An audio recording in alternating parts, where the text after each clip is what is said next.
الله وبركاته. الحمد لله والصلاة والسلام على رسول الله وعلى آله وأصحابه ومن سار على نهجه واقتفى بأثره إلى يوم القيامة. أشهد أن لا إله إلا الله وحده لا شريك له وأشهد أن محمدا عبده ورسوله. اللهم صل وسلم وزد وبارك وأنعم على نبيك الكريم محمد وعلى آله وأصحابه ومن سار على نهجه وسلم تسليما كثيرا إلى يوم الدين. قال الله تعالى في القرآن الكريم: يا أيها الذين آمنوا اتقوا الله حق تقاته ولا تموتن إلا وأنتم مسلمون. اللهم إنا نسألك الهدى والتقى والعفاف والغنى. اللهم إنا نسألك علما نافعا ورزقا طيبا وعملا متقبلا. اللهم إنا نعوذ بك من سخطك والنار. اللهم آمين يا رب العالمين. أما بعد. Alhamdulillah, para hadirin, Bapak Ibu jamaah rahimani wa rahimakumullah. Kita bersyukur kepada Allah Subhanahu wa taala atas limpahan nikmat yang Allah anugerahkan kepada kita semuanya, dan semoga Allah karuniakan kepada kita kemudahan untuk mensyukuri setiap nikmat yang Allah berikan kepada kita, dan Allah jadikan kita sebagai hamba-hamba yang syakur, hamba-hamba yang pandai bersyukur. Allahumma amin ya rabbal alamin. Salawat dan salam semoga senantiasa tercurahkan kepada Nabi kita Muhammad sallallahu alaihi wa ala alihi wasallam. Baik, para jamaah azani Allah wa iyyakum ajmain. Kita akan lanjutkan pembahasan kajian tafsir dan tadabbur Quran di dalam surah Al-Kahfi, dari mulai ayat yang ke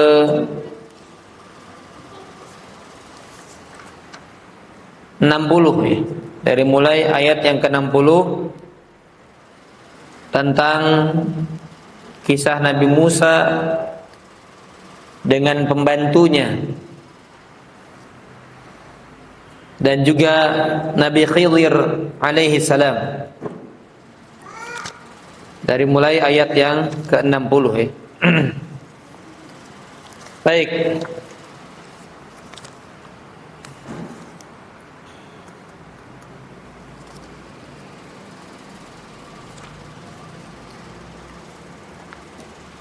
InsyaAllah kita akan selesaikan. Ini panjang sebetulnya, sampai ayat yang ke-82. Mudah-mudahan cukup waktu ya. Baik, kami akan bacakan ayatnya terlebih dahulu. Kemudian nanti agar mudah kita bacakan juga, atau minta tolong dibacakan artinya ya. Ada mikrofon lagi, Suk.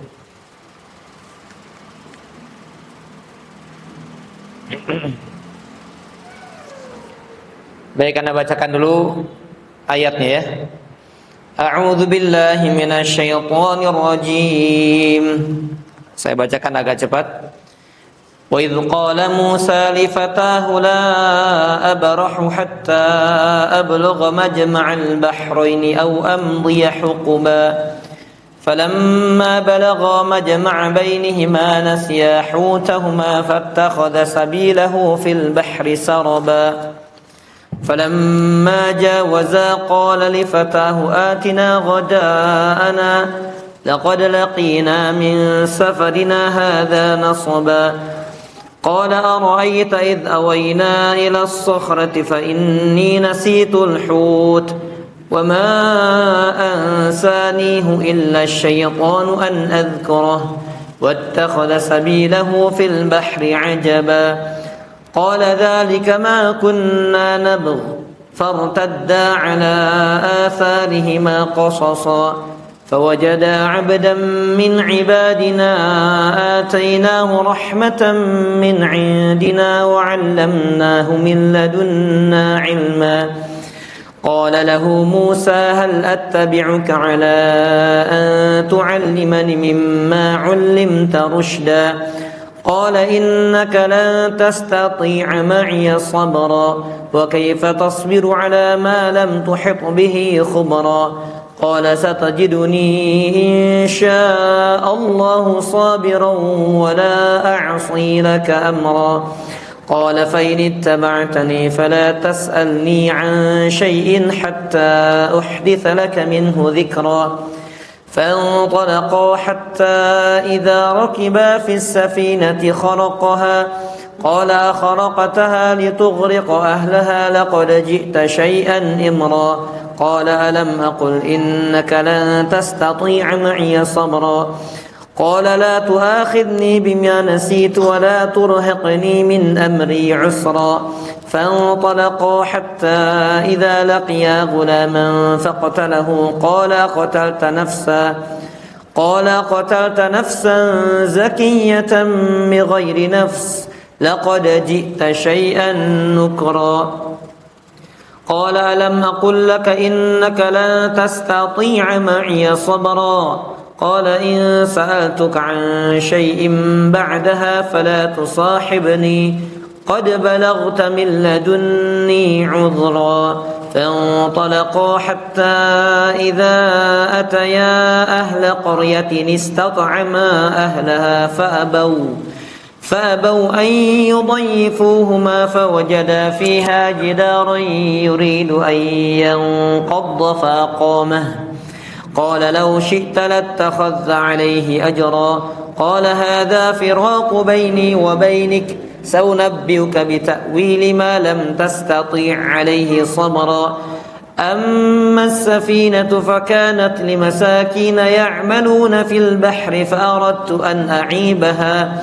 وكان وراءهم ملك يأخذ كل سفينة غصبا وأما الغلام فكان أبواه مؤمنين فخشينا أن يرهقهما طغيانا وكفرا فأردنا أن يبدلهما ربهما خيرا منه زكاة وأقرب رحما وأما الجدار فكان لغلامين يتيمين في المدينة وكان تحته كنز لهما وكان أبوهما صالحا فأراد ربك أن يبلغا أشدهما ويستخرجا كنزهما رحمة من ربك وما فعلته عن أمري ذلك تأويل ما لم تسطع عليه صبرا.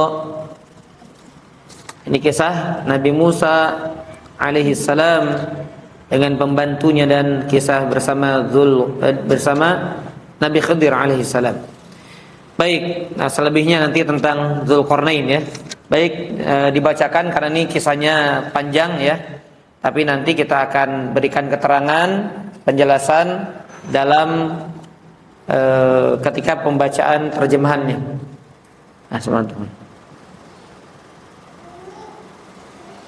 Baik, diperhatikan ya, yang punya Quran dan terjemahannya boleh sambil dibuka ya.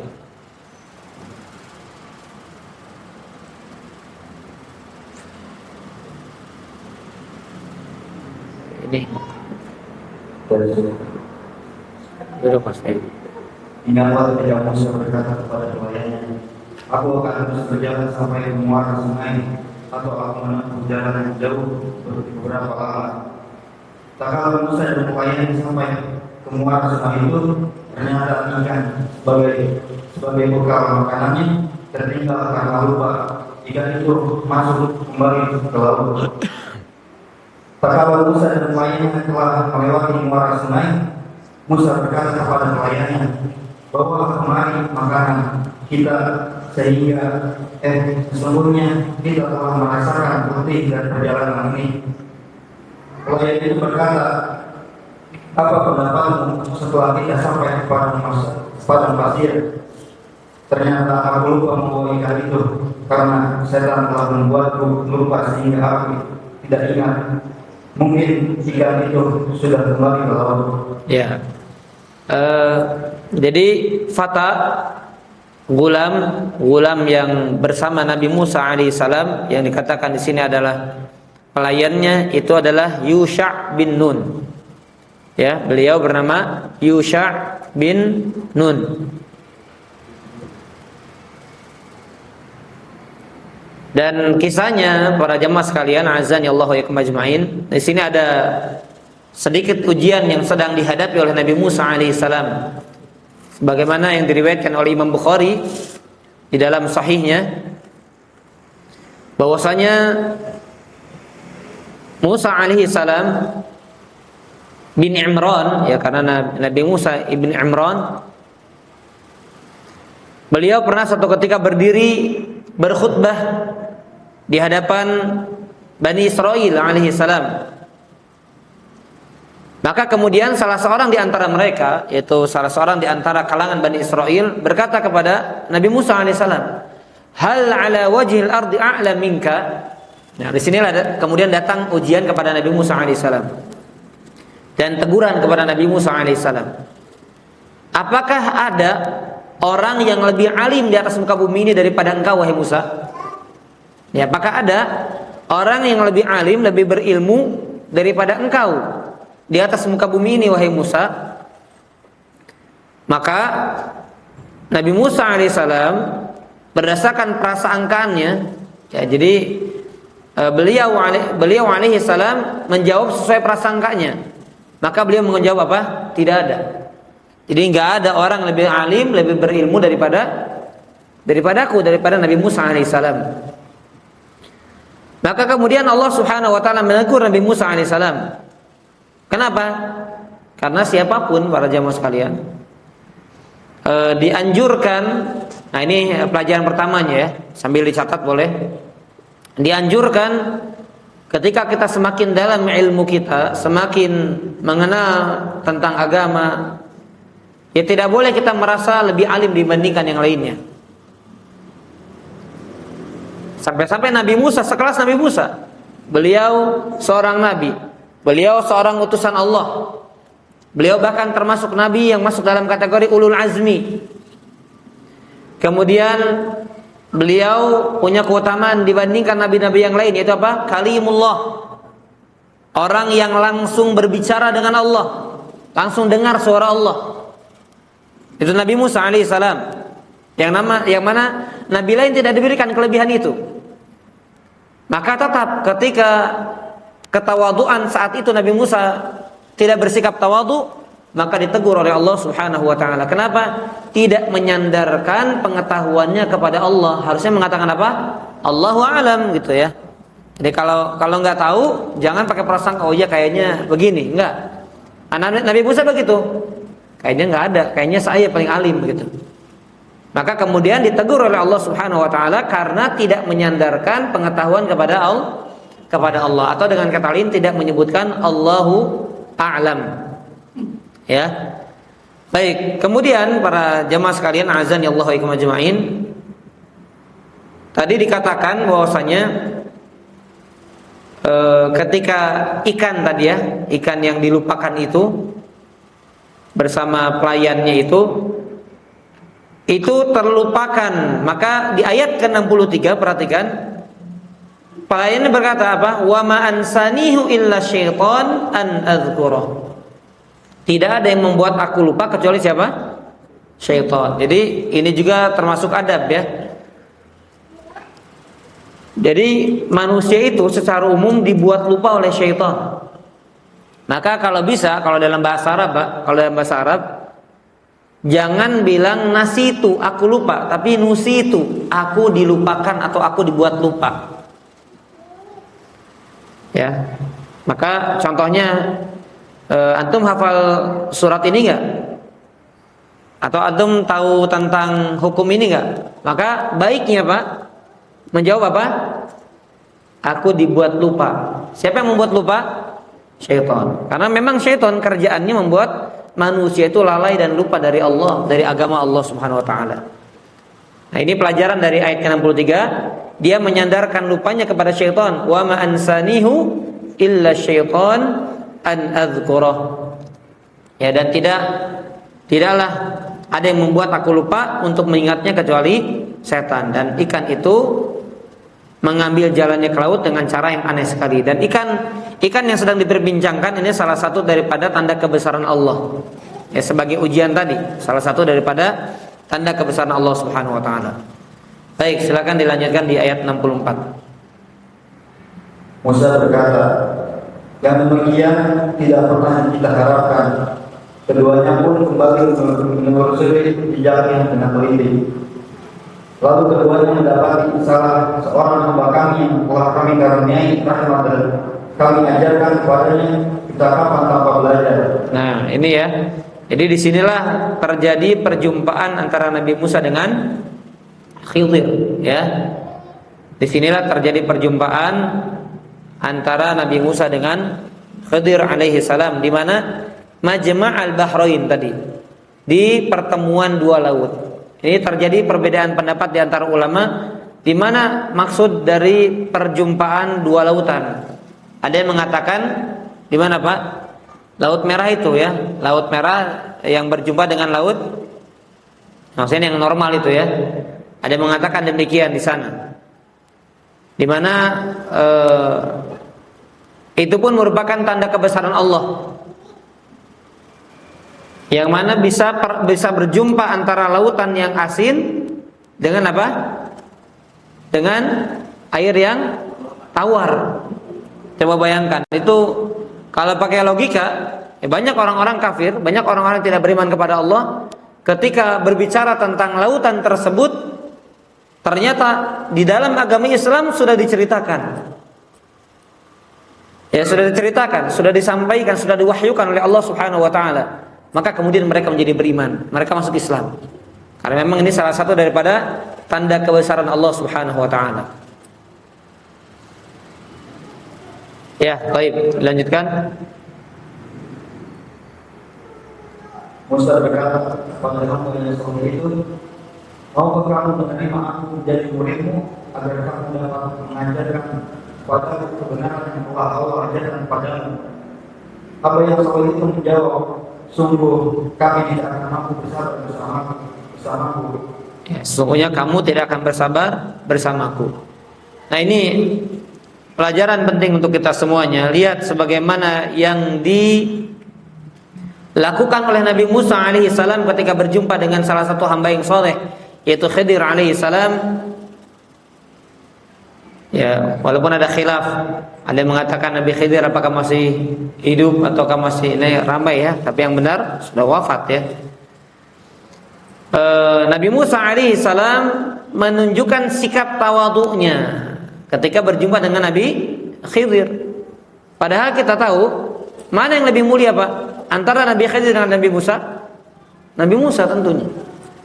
Yang lebih besar kedudukannya antara Nabi Musa dengan Nabi Khidir, Nabi Musa alaihissalam. Tapi walaupun begitu, Nabi Musa alaihissalam tidak gengsi untuk menimba ilmu kepada Nabi Khidir.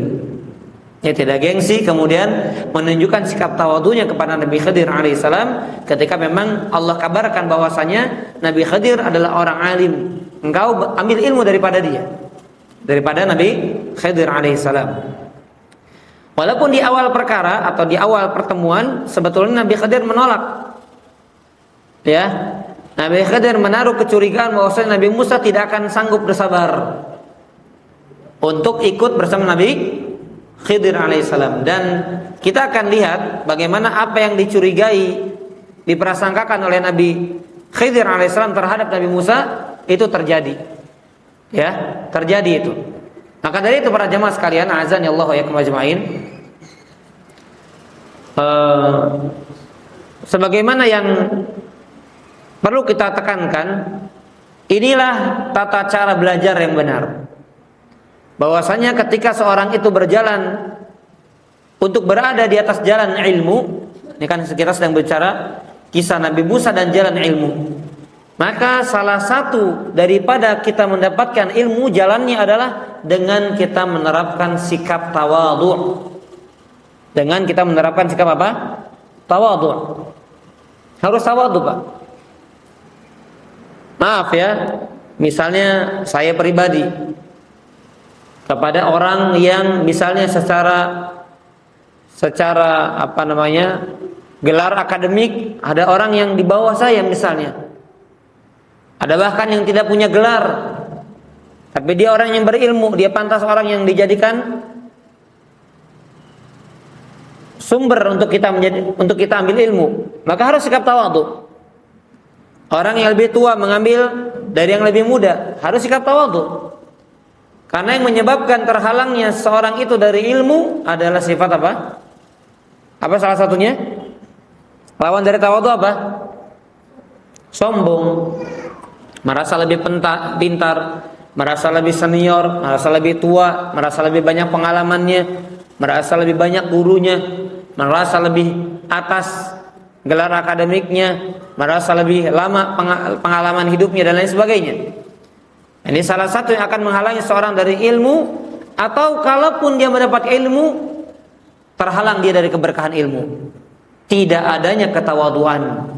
Makanya para jamaah sekalian, azani Allah ajma'in, ketika kita datang untuk bermajelis ilmu, untuk menimba ilmu, salah satu kiat agar kita mendapatkan keberkahan ilmu, datang dari tempat masing-masing ke majelis ilmu dalam keadaan hatinya dikosongkan, seolah-olah dia nggak pernah dapat ilmu sedikit pun, seolah-olah dia nggak punya pengetahuan apapun.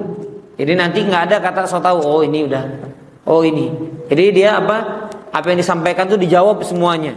Ya, dalam tanda kutip, dalam rangka dia menyombongkan diri, ingin nampak lebih alim, ini ingin nampak dia orang berilmu, padahal masih jauh ilmunya. Ya. Kemudian yang kedua, orang akan mendapatkan ilmu dengan apa? Bersabar. Ya, bersabar ketika berjalan di atas jalan ilmu, ketika mendapatkannya, dan bersabar bersama orang yang kita ambil ilmunya. Kenapa? Karena kita akan menimba ilmu kepada orang yang sama-sama dia pun keturunan Adam, yang statusnya pasti banyak kekurangan dan kesalahan. Coba sebutkan siapa di antara guru-guru kita yang maksum? Nggak ada, ya. Hanya satu orang yang maksum, yang menjadi sumber ilmu, Rasulullah Shallallahu Alaihi Wasallam. Sahabat nggak ada yang maksum, tabi'in nggak ada yang maksum, tabi'ut tabi'in nggak ada yang maksum, para imam madhab nggak ada yang maksum. Jadi nggak dijamin semuanya kebenaran, nggak mungkin. Pasti ada kesalahannya, pasti ada ketergelinciran. Apalagi semakin jauh daripada imam, syekh, alim, ulama, ustadz, mubalik, kiai, pasti banyak kesalahannya. Ya, pasti banyak kekeliruannya. Maka dia harus bersabar bersama gurunya. Kemudian dia bersabar ketika menimba ilmu. Karena kalau nggak bersabar, Pak, pasti akan cepat futurnya, pasti akan cepat dia berpalingnya dari jalan ilmu. Kalau dia tidak menerapkan sabar.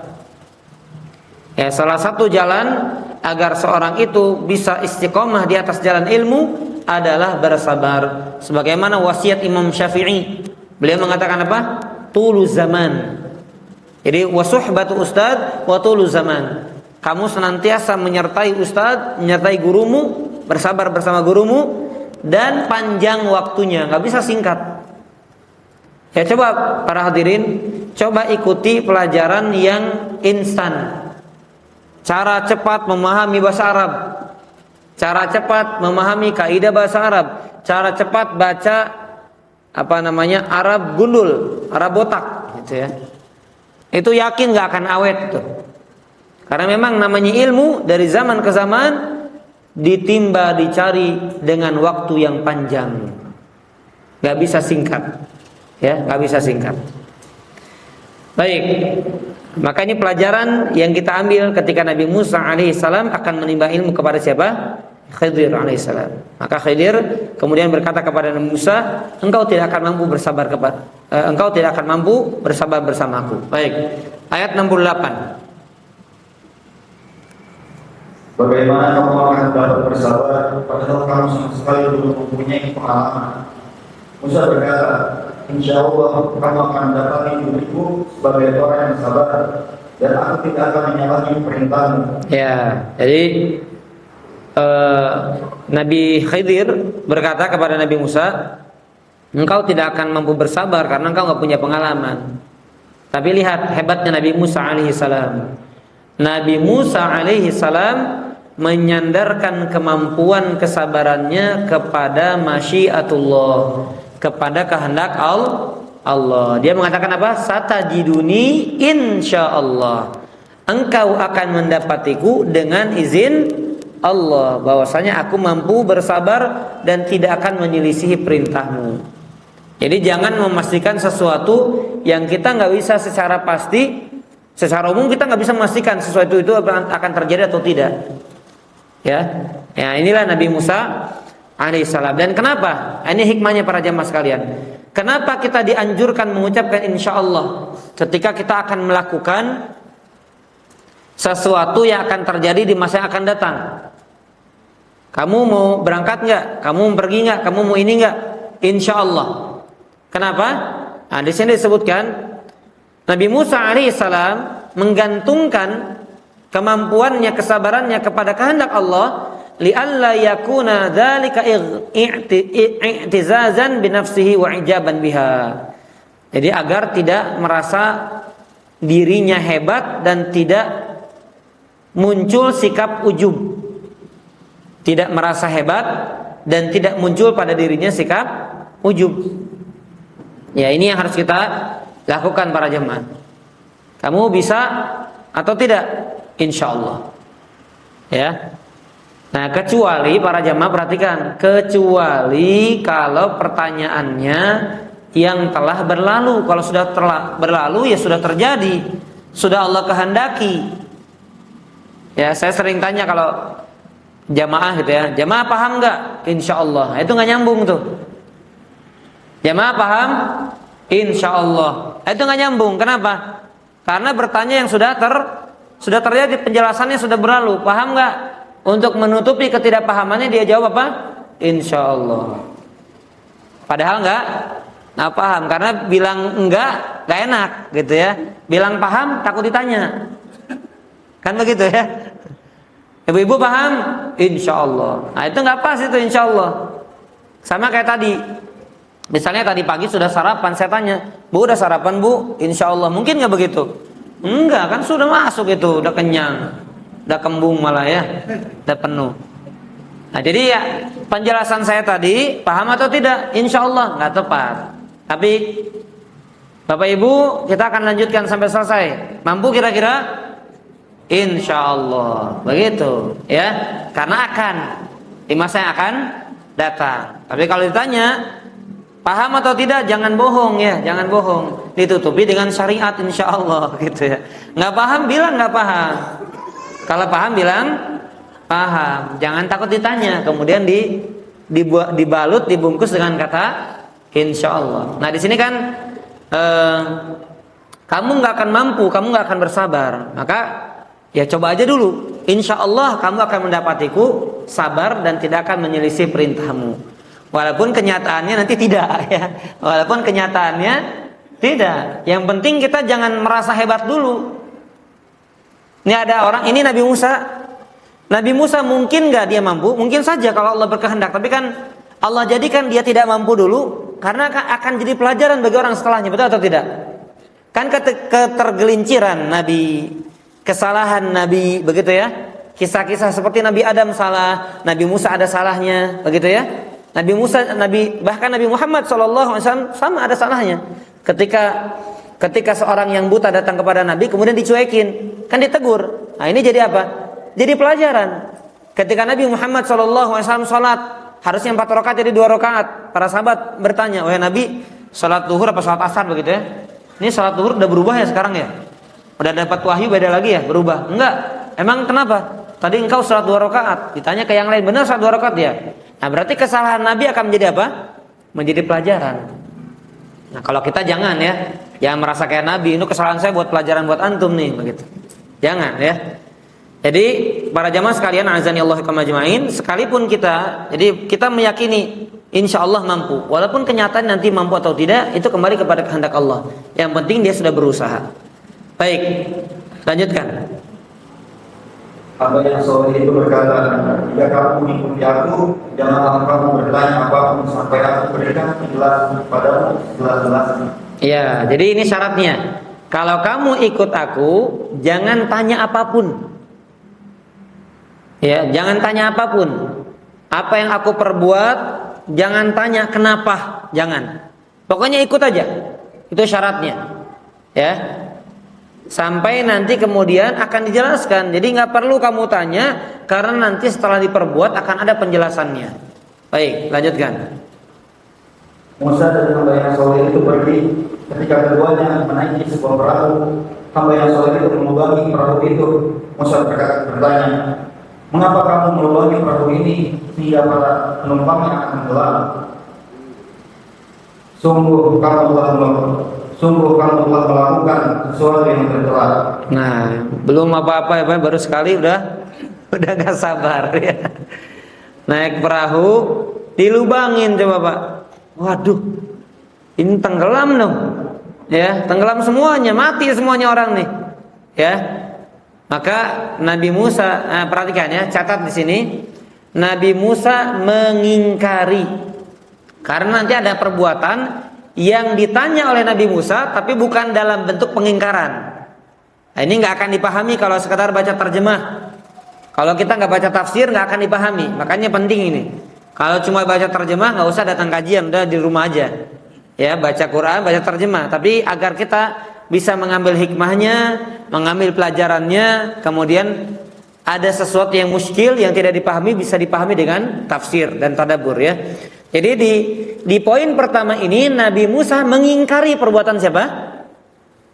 Khidir. Kenapa? Karena melubangi perahu yang akan mencelakakan penumpangnya.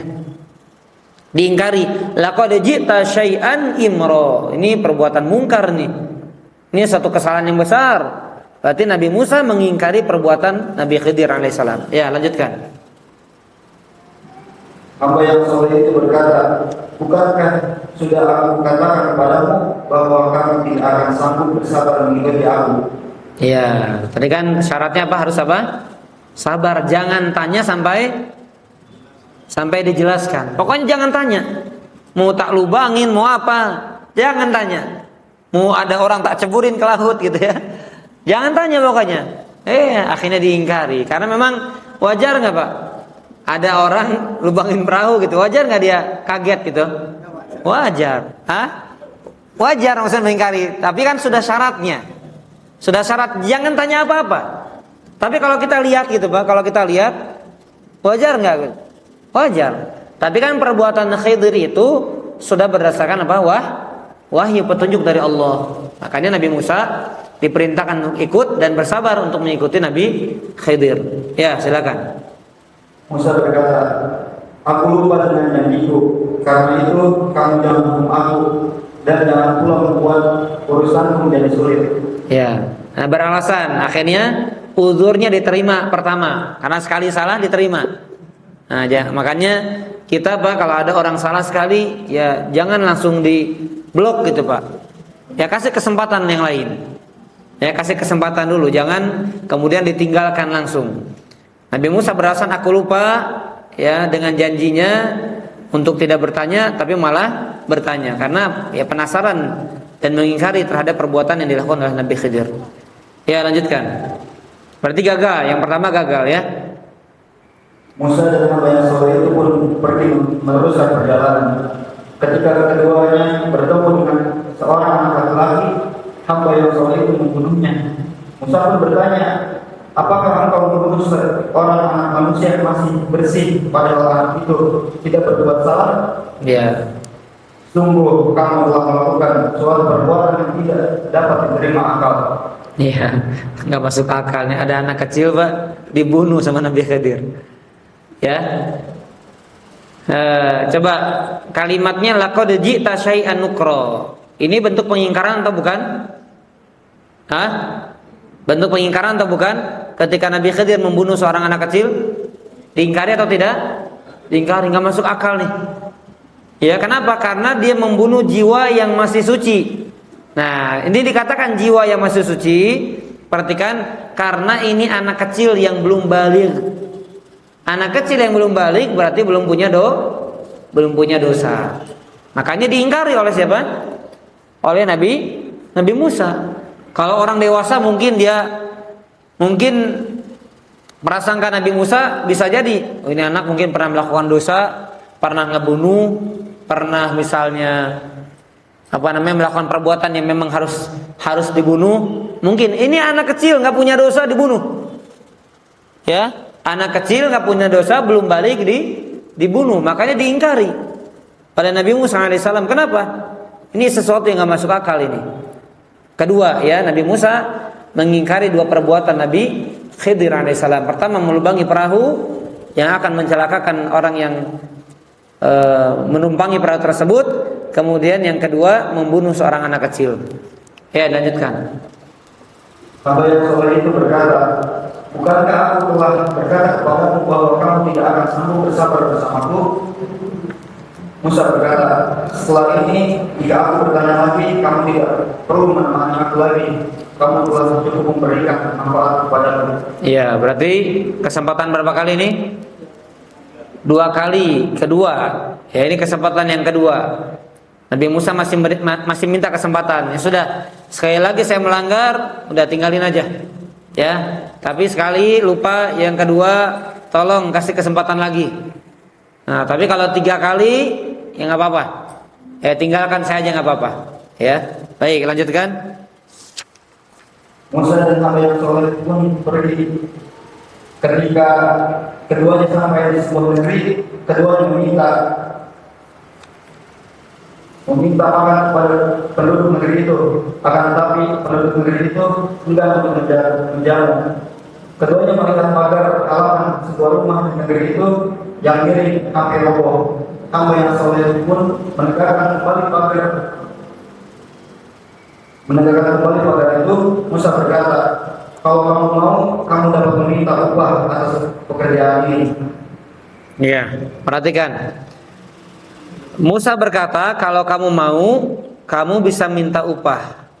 Berarti ketika Nabi Khidir, perhatikan, ketika Nabi Khidir alaihi salam menegakkan tembok yang hampir roboh, yang di bawahnya ada perbendaharaan untuk orang-orang atau anak-anak yatim yang ditinggalkan oleh bapaknya yang soleh, diingkari atau tidak oleh Nabi Musa?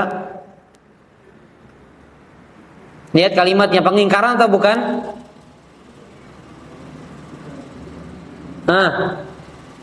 Tinggal atau tidak? Coba perhatikan, baca itu di ayat ke berapa? 77 ya. Ayat ke 77. Ketika keduanya sampai kepada penduduk satu negeri, mereka berdua meminta dijamu oleh penduduknya. Karena tamu kan, datang ke satu negeri, satu desa, minta dijamu. Tapi mereka, yaitu penduduk negeri itu, tidak mau menjamu mereka. Kemudian keduanya mendapatkan dinding rumah yang hampir roboh di kampung itu. Lalu dia menegakkannya, Nabi Khidir menegakkannya. Dia Musa berkata, perhatikan ini kalimatnya. Jika engkau mau, niscaya engkau dapat meminta imbalan untuk itu. Ada nggak bentuk pengingkaran dari Nabi Musa? Tidak ada, ya. Jadi hanya nggak nanya, kenapa kok kok ditegakkan? Padahal kita saat kita minta dijamu nggak dijamu. Ya kita kan tamu nih, nggak dijamu. Nah tapi Nabi Musa justru hanya mengatakan apa? Kalau kamu mau, nah ini pakai apa? Pakai isyarat, ya, nggak langsung kayak tadi. Kenapa ini? Nggak masuk akal nih. Kenapa dibocorin? Kenapa begini? Nggak. Tapi ini kita kan tadi nggak dijamu. Sekarang dindingnya hampir roboh ditegakkan. Kalau mau, maka apa?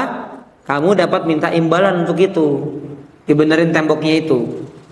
Nah, di sini menunjukkan para jamaah sekalian, Nabi Khidir adalah nabi yang kuat juga, Pak. Sampai-sampai tembok mampu ditegakkan oleh dirinya sendiri. Ya, ini menunjukkan, kata Syekh Utsaimin, kekuatan yang dimiliki oleh Nabi Khidir alaihi salam atas izin dan kekuatan yang Allah berikan kepadanya. Jadi di yang ketiga ini tidak dalam bentuk pengingkaran sebagaimana kejadian yang pertama dan kedua, ya. Yang ketiga tidak. Baik. Di sini tidak disebutkan ya seberapa besarnya, seberapa lebarnya dinding tersebut. Intinya menunjukkan akan kekuatan Nabi Khidir alaihissalam. Dan kemudian Allah juga di sini menjelaskan bahwasanya Nabi Musa walam yungkir alaihi, tidak mengingkari apa yang dilakukan oleh Nabi Khidir alaihissalam. Baik, lanjutkan. Apa yang saudara itu berkata, inilah saatnya aku dan kamu berpisah. Aku akan menjelaskan kepada teman-teman tindakan-tindakan yang kamu tidak sanggup bersabar untuk menanti penjelasannya.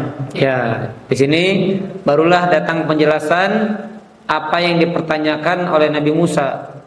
Pertama apa tadi kejadiannya? Coba murojaah. Melubangi perahu. Yang kedua, membunuh anak kecil. Yang ketiga apa? Menegakkan dinding di negeri di mana mereka tidak dijamu, ya. Menegakkan dinding di negeri, menegakkan dinding rumah orang di negeri di mana mereka tidak mendapatkan jamuan padahal mereka adalah tamu pendatang. Baik, satu demi satu dijelaskan oleh Nabi Khidir alaihissalam. Ya, silakan. Tentang kasus perahu. Perahu itu milik orang-orang miskin yang mereka pakai bekerja di laut. Aku ingin menjadikan perahu itu cacat karena di negeri mereka ada seorang raja yang suka merampas setiap perahu yang baik. Ya, jadi melihat maslahat.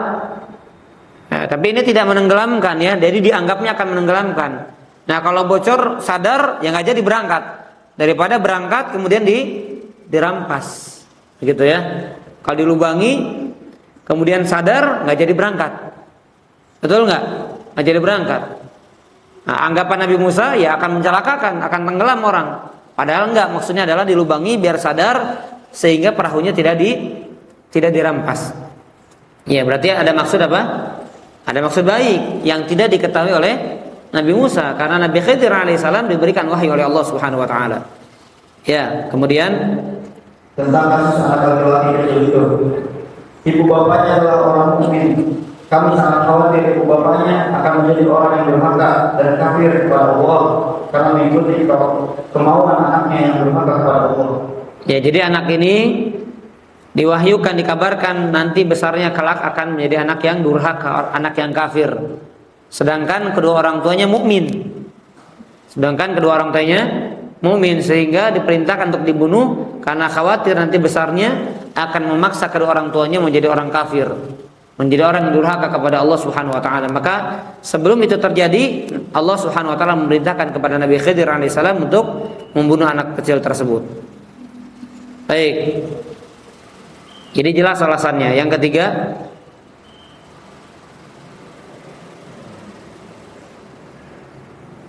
ayat 82.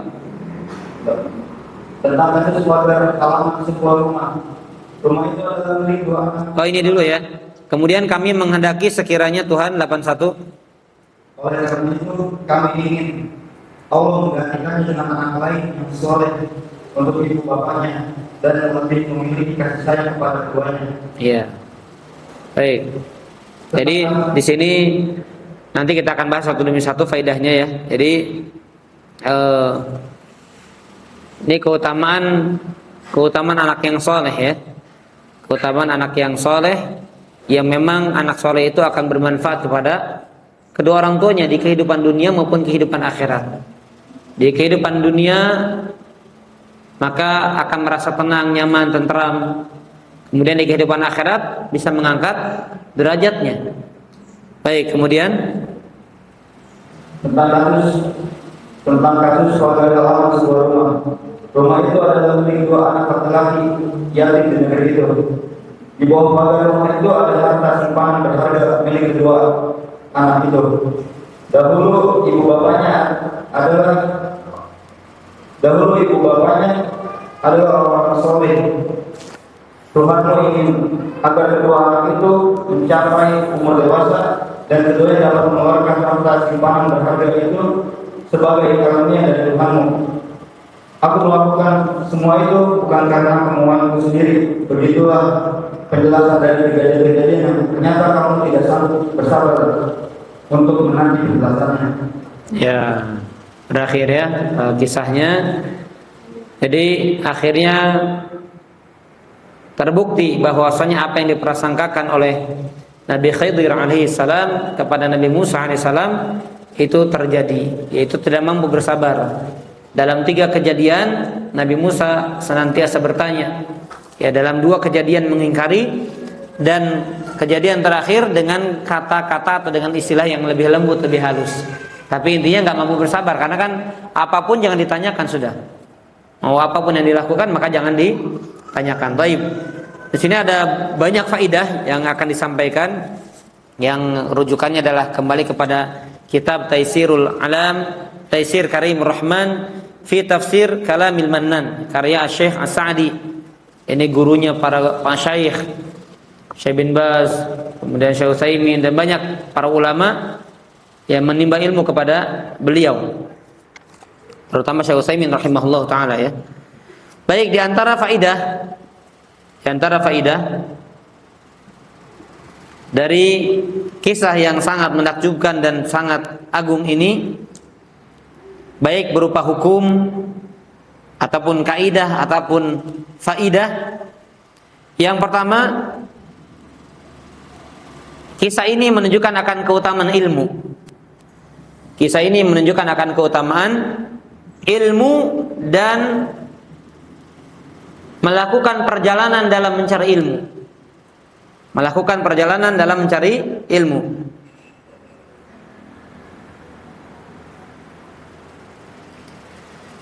Sebagaimana yang dilakukan oleh Nabi Musa alaihissalam dengan Khidir. Nabi Musa alaihissalam, beliau melakukan perjalanan panjang, jadi jaraknya panjang jauh. Dan ini keberkahan mencari ilmu.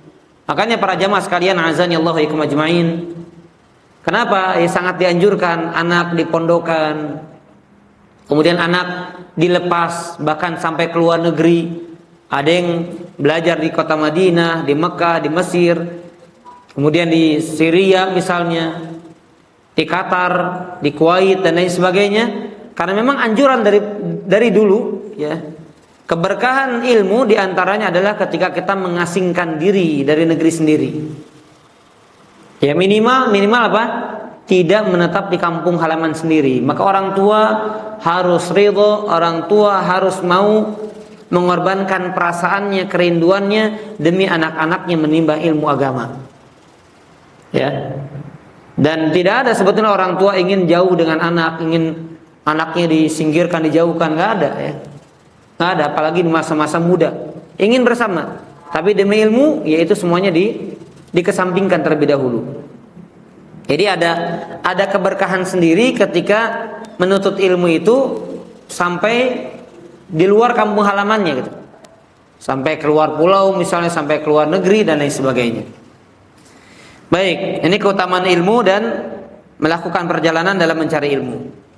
Sebagaimana dilakukan oleh Nabi Musa alaihissalam. Kemudian yang kedua, memulai ilmu itu dari yang paling penting kepada yang penting. Memulai ilmu itu dari yang penting kepada yang penting.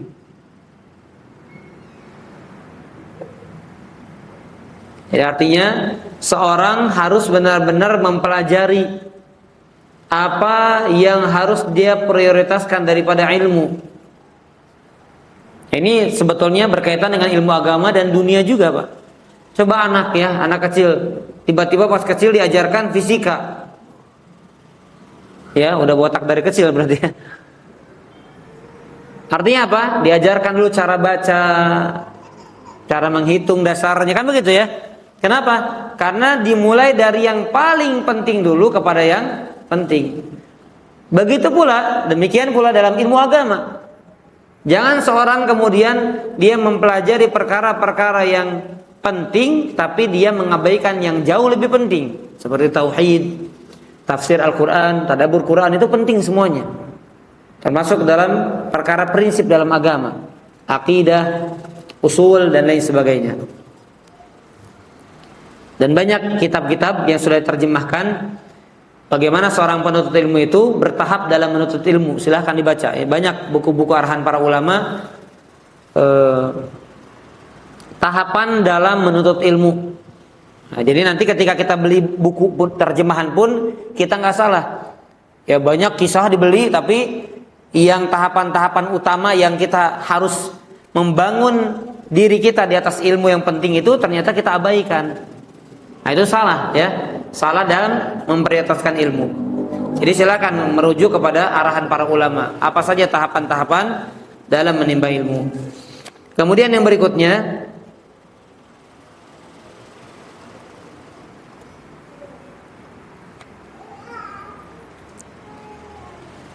bahwasanya seorang musafir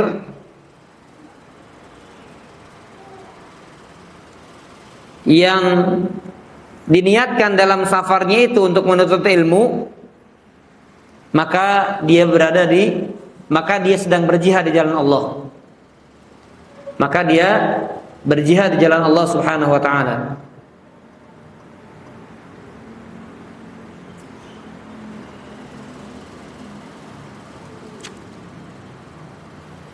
Ya, maka harus berbangga dan berbahagia. Berbangga di sini artinya berbahagia ketika Allah Subhanahu wa taala jadikan kita untuk berjalan di atas jalan ilmu. Baik, kemudian yang berikutnya, menyandarkan keburukan dan sebabnya kepada syaitan. Jadi walaupun apa yang terjadi itu sesuai dengan takdir Allah, qada dan qadar, tetapi sebagaimana yang dikatakan oleh Yusha bin Nun tadi, pelayannya Nabi Musa, maka beliau menyandarkan kesalahan dan sebabnya kepada siapa? Kepada syaitan. Wa ma ansanihu illa syaitan. Jadi boleh kalau kita misalnya lupa hafalan Quran, lupa ilmu, kita katakan dilupakan oleh syaitan. Ya, dilupakan oleh syaitan.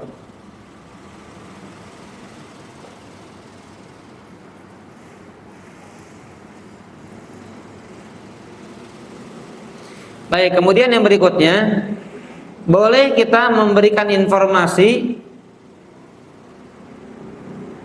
tentang diri kita. Bolehnya kita menyampaikan informasi tentang diri kita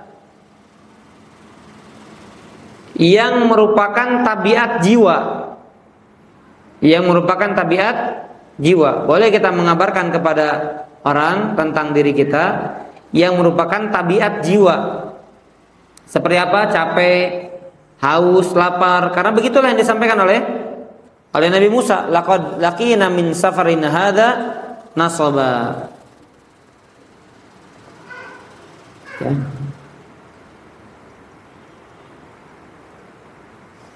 Di ayat yang keberapa itu? Ayat yang keberapa? Hah? 6 berapa? Mana 65?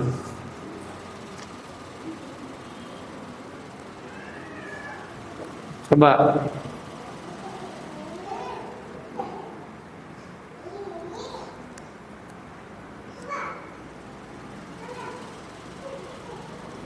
Enam dua ya.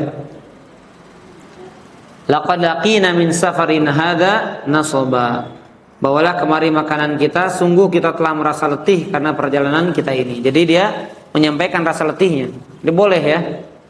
Ketika perjalanan, sebentar saya lapar, sebentar saya boleh, nggak masalah. Ya, selama ingat, tapi di sini ada keterangan. Tapi bukan dalam rangka berkeluh kesah. Tapi bukan dalam rangka apa? Berkeluh kesah. Karena kalau berkeluh kesah, berarti dia masuk dalam bagian apa? Mengeluhkan takdir. Aduh, kenapa nggak ridho sama takdir? Aduh, capek saya begini. Kalau sekadar menyampaikan yang memang menjadi sifat tabiat manusia, aduh sebentar saya capek, aduh saya lapar, nggak masalah. Hanya sekadar informasi. tapi bukan dalam rangka murka, gitu ya, menunjukkan dia nggak ridho dengan apa yang terjadi.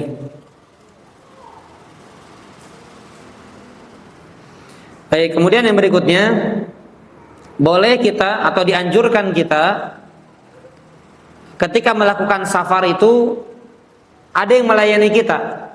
Sebagaimana Nabi Musa ketika melakukan safar, ada yang melayaninya, yaitu Yusha bin Nun tadi. Dan hendaknya yang melayani kita adalah zakiyan, yang cerdas, ya, fatinan, cerdik, kayisan, ya, pintar. Karena kalau nggak begitu apa Pak? Repot perjalanan kita Pak. Safar itu kan berat ya Pak ya. Maka ketika kita bawa orang yang nggak cerdas, justru apa Pak? Makin repot perjalanan kita Pak. Ya, makin susah perjalanan kita. Jadi agar lebih sempurna urusan kita, maka bawa orang yang akan memudahkan urusan kita. Sebagaimana Nabi Musa melakukan hal demikian. Kemudian yang berikutnya, nah ini bagus ya para jamaah sekalian. Dianjurkan memberikan makan kepada pelayan sama dengan apa yang dimakan oleh tuannya. Jadi Bapak Ibu sekalian yang punya pembantu di rumahnya, jangan dibeda-bedakan. Kalaupun beda bukan berarti seterusnya beda begitu. Dia makan ayam, makan daging, pembantunya paling banter jengkol misalnya. Ya. Tahu tempe paling mahal jengkol. Emang jengkol mahal? Ya, emang jengkol mahal kan Pak ya? Kadang kalau lagi naik lebih mahal daripada rendang itu. Ya artinya upayakan ya mereka pun makan dari makanan yang sama kita makan. Nah, ini bentuk ketawaduan kita. Dan orang yang bersikap tawadu oleh Allah akan diangkat derajatnya. Karena kalimatnya atina ghoda'ana ya di dalam ayat yang ke-62 itu. Musa berkata kepada pembantunya, bawalah kemari makanan kita. Bawalah kemari makanan kita. Berarti Nabi Musa makan dan Yusha bin Nun makan dari makanan yang dimakan oleh Nabi Musa. Bukan bawa makanan saya, kamu beli di sana kamu di warteg sana, saya di rumah makan siang malam. Ya. Siang malam, saya enggak. Nanti kita buat rumah makan ya, rumah makan siang malam.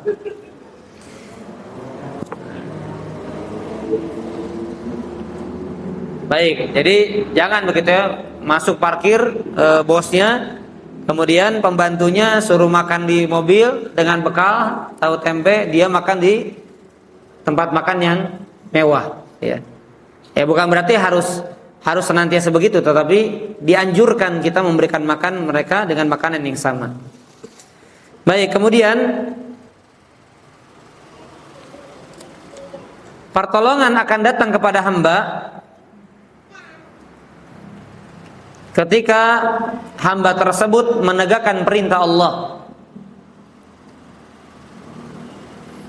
Artinya semakin seorang itu menjaga perintah-perintah Allah, maka semakin dekat dia dengan pertolongan Allah.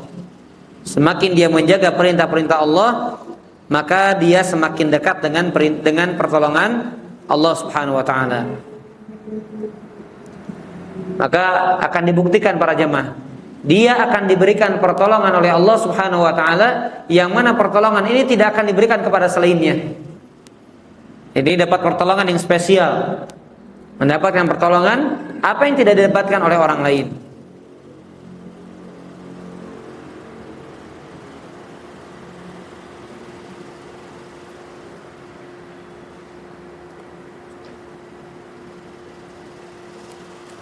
Baik, tadi kami sampaikan bahwa yang berjumpa dengan Nabi Musa siapa? Khidir. Nah, ini memang ada khilaf di antara ulama. Apakah nabi ataukah seorang hamba yang soleh? Ya, tadi saya katakan Nabi Khidir karena memang keumuman ya. Tapi untuk lebih tepatnya ini saya juga masih terus perdalam ya. Akan tetapi kalau di dalam tafsir Syekh As-Sa'di rahimahullahu taala, beliau lebih cenderung kepada apa? Bahwasanya yang dijumpai oleh Nabi Musa alaihissalam bukan seorang nabi, karena Allah mensifatinya dengan hamba yang soleh, bukan nabi. Ya, beliau mengatakan demikian. Ini pendapat beliau, ya. Ini pendapat beliau yang beliau ambil dari ulama-ulama yang lain. Coba. Nah, ini ya di ayat ke-65. Fawajada 'abdan min ibadina. Maka dia keduanya mendapatkan atau berjumpa dengan seorang hamba daripada hamba-hamba kami. Ayat 66. Ya. Maaf, ayat 65. Fawajada 'abdan, lalu mereka berdua bertemu dengan seorang hamba. Jadi Allah sifati dengan hamba itu menunjukkan bukan nabi.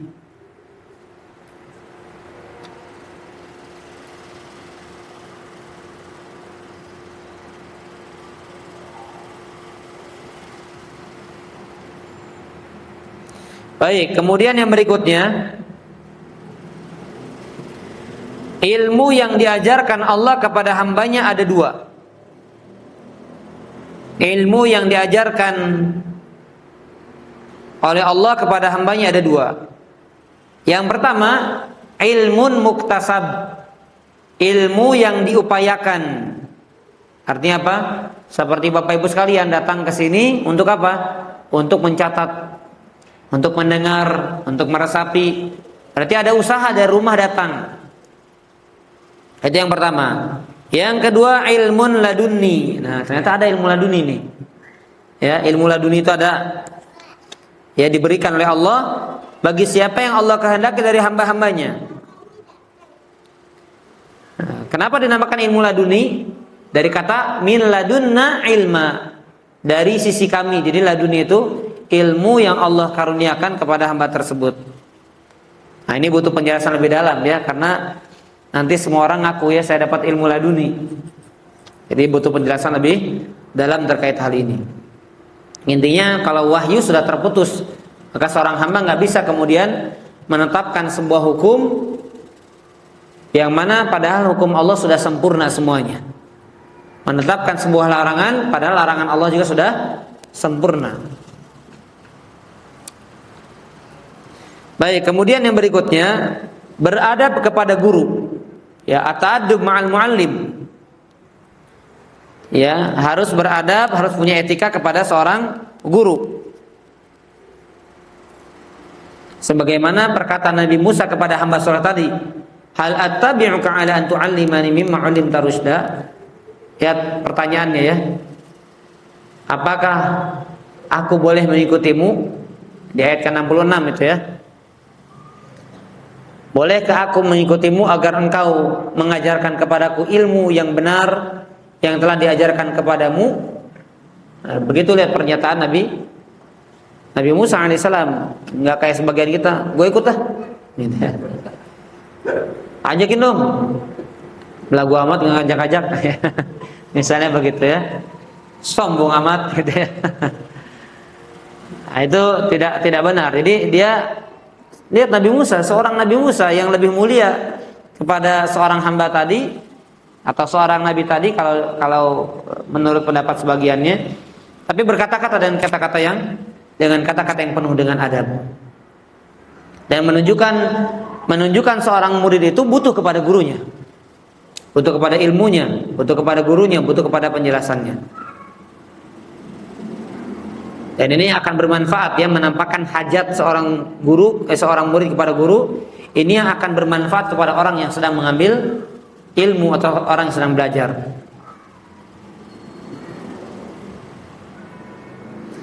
Baik, kemudian yang berikutnya, keutamaan tawadhu.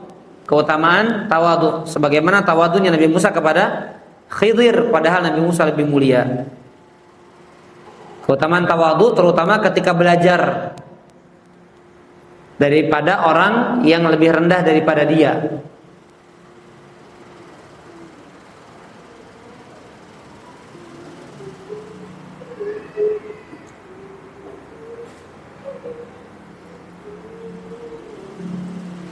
Baik, kemudian yang berikutnya,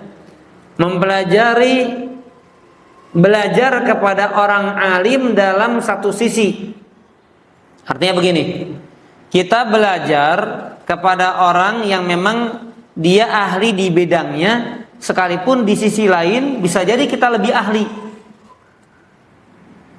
Ya, maaf, misalnya ada jamaah belajar kepada gurunya tentang agama, padahal kalau dalam sisi lain, dalam ilmu matematika, dalam ilmu bisnis, dia lebih ahli. Tapi kita dianjurkan kita belajar kepada seorang guru yang memang punya kepiawaian, kepandaian, kepintaran atau kemampuan dalam satu bidang, sekalipun di bidang lain dia lebih menguasai. Ya, misalnya di sini ada jamaah yang pintar masalah waris, pintar masalah muamalah, dan gak masalah belajar tafsir dengan saya misalnya. Atau saya sudah belajar tafsir, fikir dan lain sebagainya. Tapi jujur saya lemah masalah muamalah. Maka di antara bentuk ketawaduan ya kita belajar kepada orang yang ahli dalam bidang itu, sekalipun dia tidak alim dalam urusan yang lain misalnya. Ya, yang sama-sama masih dalam bidang agama. Baik, kemudian yang berikutnya, ilmu yang bermanfaat adalah ilmu yang menunjukkan kepada kebaikan. Ya, karena di sini kalimatnya di ayat 66 juga itu. Ala an tu'allimani mimma 'ullimta rusyda. Ayat ke-66 ya. Kata Nabi Musa alaihissalam, yang telah diajarkan kepadamu untuk menjadi petunjuk. Nah, berarti ilmu yang bermanfaat adalah ilmu yang menunjukkan kepada kebaikan. Jadi sifat ilmunya adalah menjadi rusyd, menjadi petunjuk bagi orang tersebut untuk mengarahkan kepada kebaikan. Sehingga kalau ilmu itu tidak menunjukkan kepada kebaikan, ibadahnya segitu-gitu aja, nggak merubah dia jadi orang yang ahli salat qiyam, nggak ada puasa yang dia kerjakan, lalai daripada zikir, ya nggak kemudian dia membuat dia menjadi menghafalkan zikir-zikir yang dianjurkan oleh Nabi, maka apa manfaat daripada ilmu tersebut? Jangan-jangan ilmunya tidak bermanfaat. Jadi ilmu yang bermanfaat yang mengarahkan dia, menunjuki dia kepada jalan kebaikan.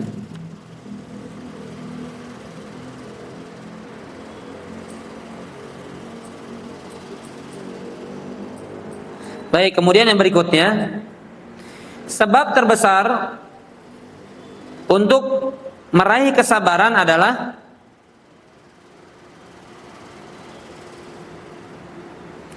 seorang punya penguasaan terhadap apa yang sedang dihadapinya. Sebab terbesar seorang itu bisa meraih kesabaran adalah yaitu dengan menguasai apa yang akan dihadapinya. Paham maksudnya? Misalnya begini Pak, seorang pengusaha dia bisa bersabar dengan usahanya ketika dia tahu kalau ada resiko bangkrut. Paham Pak? Maka ketika bangkrut dia akan bersabar. Tapi kalau orang taunya sukses, ada orang ya mengiming-imingi, oh kamu kalau usaha ini pasti sukses, nggak mungkin bangkrut, nggak mungkin gagal, nggak mungkin miskin. Dia nggak punya pengalaman, dia nggak punya ilmu tentang itu. Maka ketika dia menghadapi kegagalan, dia nggak akan mampu bersabar. Sebagaimana lihat Nabi Musa, nggak tahu, nggak punya pengalaman. Kan kata Khidir apa? Engkau bagaimana akan mampu bersabar, sedangkan engkau tidak tahu dan nggak punya pengalaman. Dan benar terjadi Pak. Ya karena belum punya pengalaman sebelumnya. Tapi orang yang punya pengalaman, dia mampu bersabar. Lihat banyak pengusaha yang jatuh bangun kan begitu kan, tapi mereka sabar. Kenapa? Karena sudah punya ilmu dan pengalamannya, sehingga dia mampu bersabar. Jadi sebab terbesar seorang itu mampu bersabar karena dia punya pengalaman dan punya ilmu terhadap sesuatu yang dihadapi itu. Nah maka salah satunya Pak, kalau kita belum pengalaman, setidaknya kita tahu kalau ini beresiko. Tanya orang-orang yang sudah pengalaman. Nah kalau punya ilmunya, setidaknya ada kesabaran yang bisa kita raih. Jelas Pak ya? Jadi jangan terlalu GR gitu Pak. Nah, GR-an gitu ya, sehingga dia nanti hilang kesabarannya. Ya thayyib, wallahu a'lam bishawab. Mungkin ini dulu. Masih banyak sebetulnya beberapa faidah yang disampaikan oleh Syekh Sa'di. Bahkan saya baca dalam kitab-kitab tafsir lain, bahkan direkomendasikan oleh Syekh Utsaimin. Silakan merujuk kepada kitabnya Syekh Sa'di yang engkau tidak akan mendapati faidah itu dari kitab lain. Makanya sengaja ya. Biasanya saya nggak bawa kitab ini, kitab tafsir Syekh Sa'di, tapi karena saya baca dalam kitab tafsir Syekh Utsaimin, beliau tidak menyantumkan faidah dan beliau memerintahkan untuk merujuk kepada kitab ini. Dan benar ya, kami jumpai sangat banyak faidah-faidah yang diambil dari kisah Nabi Musa alaihissalam dalam perjalanannya menuntut ilmu. Wallahu a'lam bishawab. Semoga ini bermanfaat karena kita yang hadir di sini memang sejatinya sedang menimba ilmu. Jadi pelajaran dari kisah Nabi Musa benar-benar pas dengan apa yang sedang kita jalankan. Ya. Semoga Allah Subhanahu wa taala menanamkan kesabaran kepada kita sehingga bisa menambah keberkahan atas ilmu yang kita gapai selama ini. Allahumma amin ya rabbal alamin. Baik, silakan sebelum ditutup jika ada yang ingin tanyakan kami persilahkan.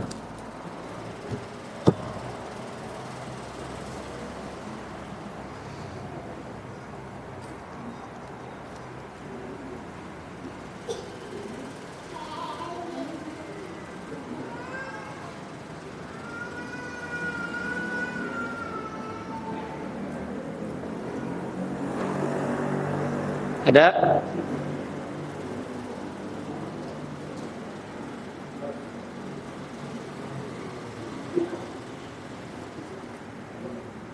Ya, fadhal.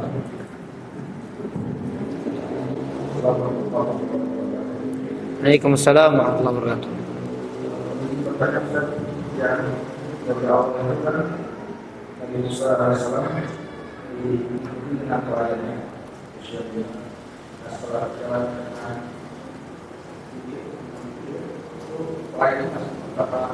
iya. Kalau di awal cerita seolah-olah ikut ya, di awal cerita seolah-olah ikut itu pelayannya. Tapi Allahu a'lam bishawab, ketika dalam perjalanan ya ini perlu penjelasan. Seolah-olah berdua karena kalimatnya fantolako dua, maka keduanya pergi. Jadi wallahu a'lam kalau yang dilihat dari zahir ayatnya sampai perjumpaannya ikut. Jadi ikutkan perjalanan sampai ketemu hamba yang soleh tersebut. Kemudian setelah itu yang berangkat adalah Nabi Musa dan Khidir. Begitu ya. Tapi nanti coba dilihat lagi karena kalimatnya zahirnya fantolako dua, ya dengan kalimat musanna. Tidak dengan kalimat jama. Kalau jama kan lebih dari dua, berarti ikut tiga-tiganya. Kalau fantolako keduanya pergi. Wallahu a'lam bishawab. Baik, ada lagi yang tanyakan? Assalamualaikum. Waalaikumsalam warahmatullahi wabarakatuh. Yang dalam mengenal itu apakah disebut dengan Nabi karena dokter saya mengenal dia adalah Nabi Nuh. Nah untuk penjelasannya, anda kurang paham kalau dia itu seorang Nabi karena selama ini anda tidak mengenali bahwa pendamping Nabi itu adalah seorang Nabi dan derajatnya atau bukan apa? Iya. Wallahu a'lam bishawab ya.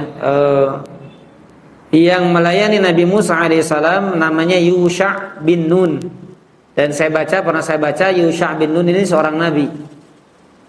Yusha bin Nun. Ya wallahu a'lam bishawab.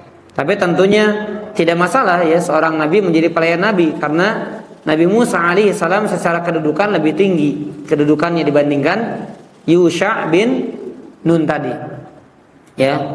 Semoga tidak tertukar ya karena pernah saya baca Yusha bin Nun ini adalah seorang nabi dan masuk dalam kategori Nabi Musa masuk dalam kategori ulil azmi, bahkan lebih mulia dibandingkan tadi seorang hamba yang tadi dipersisikan. Apakah Khidir itu nabi ataukah seorang hamba saja, seorang hamba yang soleh? Ya memang tidak ada masalah ketika keilmuannya lebih mumpuni, walaupun dari sisi kemuliaan, ketakwaan dan derajat itu lebih tinggi Nabi Musa alaihi salam. Wallahu a'lam bishawab. Ya, silakan Pak. Jadi pada Ustaz Ya. mengenai tadi insya Allah sering terjadi di sehari-hari kalau misalnya ada orang yang mengundang kita, terus kita ini sebenarnya kalau ikut, kalau kita berkata tadi kita bilang dia itu apa bersama, padahal kenyataan kita tuh nggak boleh bertanya gimana punya. Baik. Ini saya pastikan lagi ya.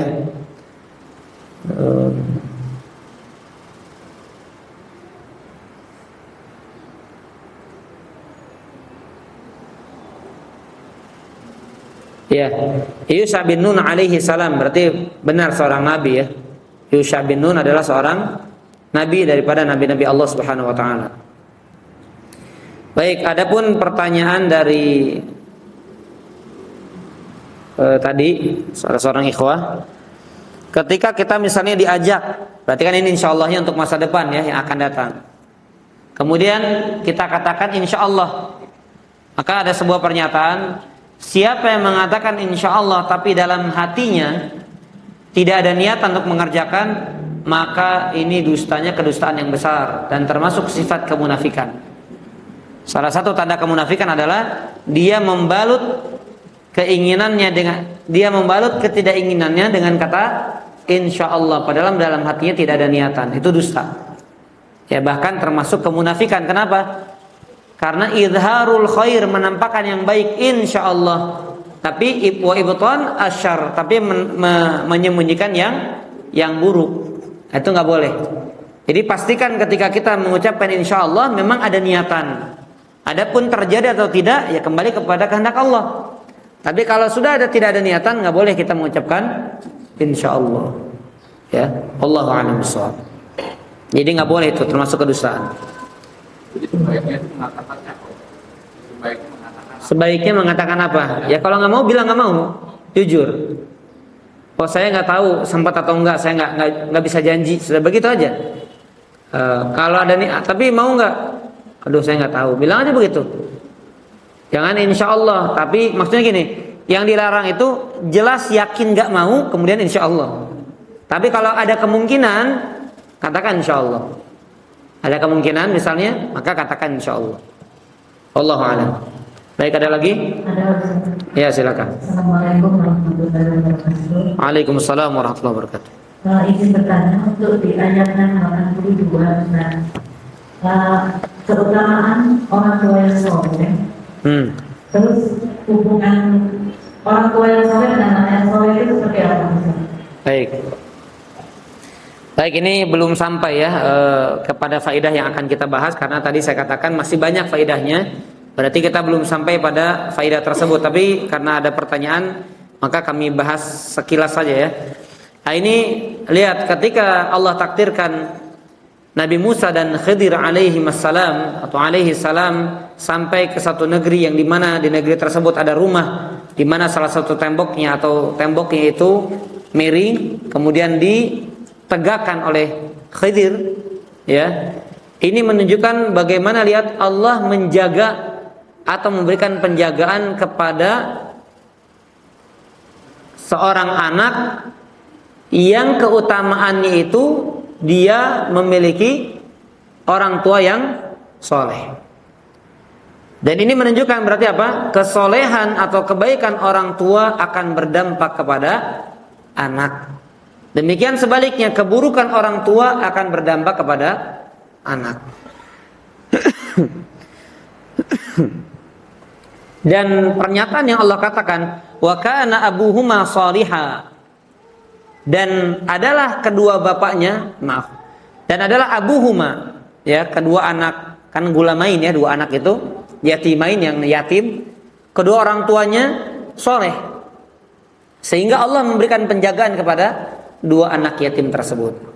Jadi ini kaidah ya, bahwasanya seorang yang ingin anaknya baik, ya berusaha orang tuanya menjadi orang yang baik, karena akan berdampak. Walaupun nanti pada sejatinya seorang itu akan bertanggung jawab akan amalan masing-masing. Orang tua bertanggung jawab akan amalan yang masing-masing, anak bertanggung jawab akan amalan yang masing-masing.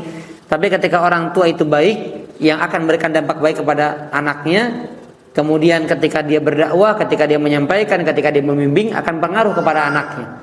Dan orang tua akan bertanggung jawab ketika dia sebagai orang tua dan tidak mau membimbing, mengarahkan, menasihati anaknya, akan bertanggung jawab.